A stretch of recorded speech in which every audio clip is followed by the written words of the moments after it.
Yeah. I think they should be like, look, we'll give you one day. We're retired to number 15 and put it up. I think they should. Looking at your Raptors. Really, when you think of Raptors, you think him. He's your first person that comes to mind. When somebody goes, oh, Toronto Raptors, you're like, oh, Vince Carter. Yep. He's the first guy that comes to mind. Yep. When you think Toronto. Exactly. Nah, I'm hoping Toronto do something nice like that. So I figured that's how we end the podcast, man. Give a shout out to Vince. I know he's, one of them old heads, man, that we watched for a long time, man. Y'all know you the same age as him. Me. He's my dude. Yeah, thanks, Cortez. And then me being in my teen years growing up watching him was, pretty cool. My God. I'm sorry, man.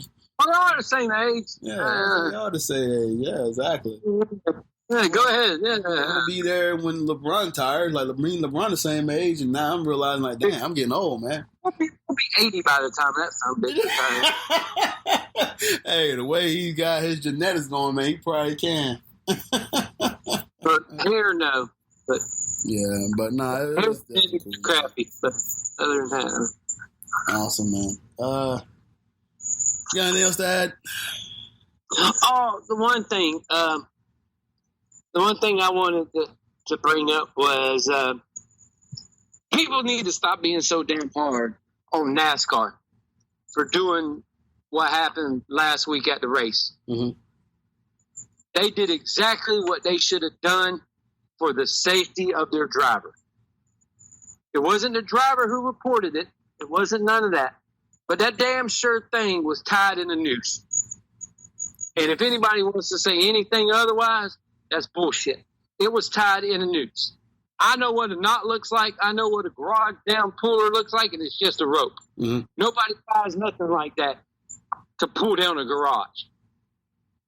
NASCAR did exactly what they wanted to do. They are taking way too much flack for doing the right thing. You need to lay off Bubba Wallace. He didn't even know about it until he was told later on, because he's not the one that reported it. Right. One of his crew members reported it. One of his crew members saw it, reported it to the crew chief, who reported it to NASCAR. Bubba didn't even know until he got there later on. And the FBI coming out and saying, well, they're all tied. No, they're not all tied like that. When you see the picture, you see what it is, you know what the intention was. I don't know who did it or how it got there, but it was just a damn shame that now NASCAR is taking all this heat from idiots. And because they made all this shit up just so they could get more eyes on NASCAR.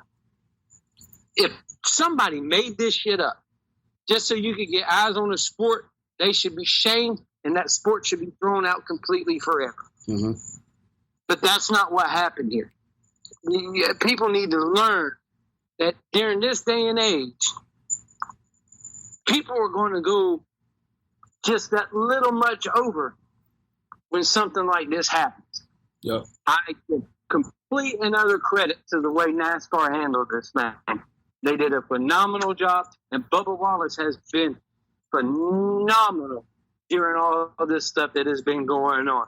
For a sport that is ran and fandomized by some, I'm not going to say racist people, mm-hmm. but some of the most southern, diehard southern people that you can ever know, they have done a phenomenal job in doing what they need to do for this sport and doing it for Bubba Wallace and for the cause.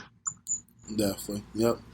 Yeah, respect to them. I know, like I said, NASCAR are taking a lot of unfortunate heat, but I do applaud them for, taking the steps and trying to do investigation, see what's going on, see what happened.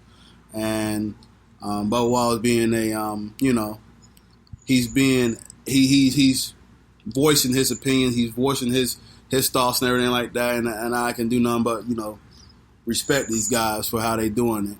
And the best thing about Bubba in NASCAR, as he's being the guy that everybody can come and talk to and ask him the questions, hey, what can we do?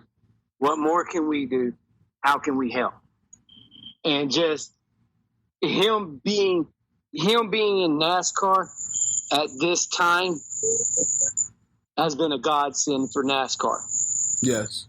Because he has been able, and he's been humble to put what is going on and to put him on himself and to take the Black Lives Matter movement and move it in with NASCAR, and to be able to help him, his drivers and everything, to be able to help them understand what everybody was going through. And he was put there at the most perfect time. And it's just like God was like, hey, dude, I'm going to put you in this position in the most rightest sport there is, and I'm going to let you be the flag bearer for it. And I'm going to let you be able to teach the people around you about what is going on in your community. That way they can understand it and they can get a better grasp of it. Yes, sir. And I'm proud to see it, man. And this is what me and Kevin mentioned in the last few podcasts, that this discussion's got to be ongoing.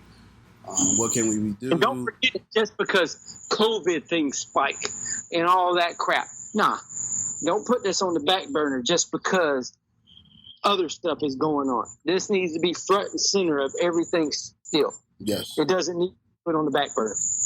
Yes, sir. Agree 100%. So this can only go on the back. This can only go on the back burner when stuff has changed. Mm-hmm. And then when stuff changed, it still needs to be reminded, hey, let's not go back to that. Yes, let's have the change that we have made, but let's not go backwards. Let's only move forward. And with generations, as the further we go along in generations, the better and better stuff will get. Agreed. All right, let's close that bad boy out. Thanks for that segment, Kevin. I'm glad that you had that on. Look, give a little NASCAR shout out. That's what I'm for. I'm the old Southern guy, so definitely. I just took great offense to it from a bunch of stuff that I read, and I was like, man, y'all need to get your ignorant redneck asses or heads out of your asses, and damn it, we just be together. It takes way more energy to be mean than it does to be nice. Exactly. It takes way more. It don't take you nothing to smile at somebody, but it takes you a lot to yell at them. Hey, just saying. You're right, man. You're right. All right, guys, make sure y'all stay tuned. We're sure we get more NBA information coming in. You know, sports is slowly starting to get back up, so even baseball's coming back. Yeah, so we'll definitely try to find some stuff. So it's crazy, man, because usually the summer months is our slowest months, and now it's going to be our busiest. Yeah, it's going to be probably one of our busiest once everything kicking the full throttle here. So, but you can follow the podcast page at Balls Not Court. You can follow me at In the Mind of CP. Kevin C 2415. You can go to our Facebook, type in Balls Not Court podcast there. I actually had like a $5 credit, and I highlighted the video me and Kevin talked about the George Floyd incident, and that got about 7.7 views. So, 7,000 people. Yeah. Have viewed that, and I think we ended up getting like 100 and something likes on the page from it. Yep. So it's, people I didn't know was liking the page, and I'm like, who are these people? Exactly. It's just like, I have perfect time to use this $5 credit, and usually I do stuff like that. I'm probably gonna do that, kind of, promote us a little bit more. So just keep on tuned for that. You can go to inthemindcp.podomatic.com to get the Balls on Court podcast there at Podomatic. Balls on Pork. He's hungry, people. He's hungry. I just had Chipotle like 4 hours ago. I'm hungry again. Funny part was I just had pork chops. So. Oh, that sounds good right now. The Balls on Our podcast. All right, we're on iTunes, TuneIn Radio. I'm about to sneeze. Stitcher, iHeartRadio, Spreaker. Don't do that. I don't want COVID. Windows, Google Play, Anchor, Spotify, many other sites as well. What does Kevin like to say?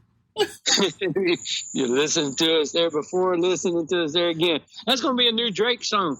I got you through the cell phone. Wait on, you sneezed a lot.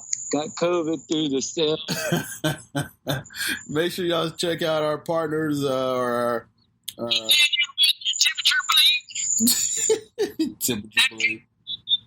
I can't with this guy, man. Make sure you check out the Hardwood Nation. Kevin was on the show and CL has some technical difficulties and lost the show, as Kevin mentioned before. But stay tuned. We'll be partnering with them here and there, and eventually I'll start writing some pieces and stuff like that for them. So if you would have listened last week, we're supposed to do a 2 versus 2 battle. 2 versus 2 battle.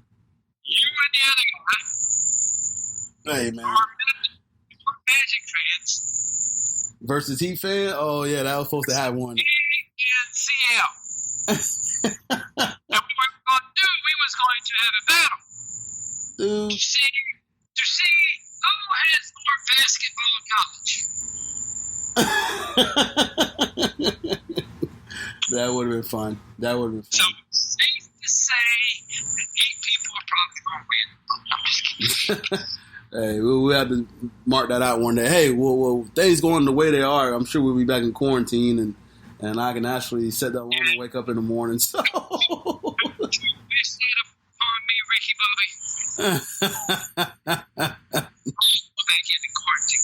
I'll run around and try to find somebody to sneeze on me before I go back into quarantine.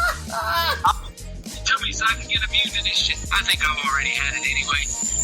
And you know what? Like I said, I told y'all I think I had in December. Yeah, I think we all did. Yeah. We just look at that's not clean. All right, ladies and gentlemen, thanks for listening to the Ball by Court podcast. Kevin Carter, Cortez Paul. Y'all have a good night, okay? Y'all too. Stay safe. Don't get sneezed on.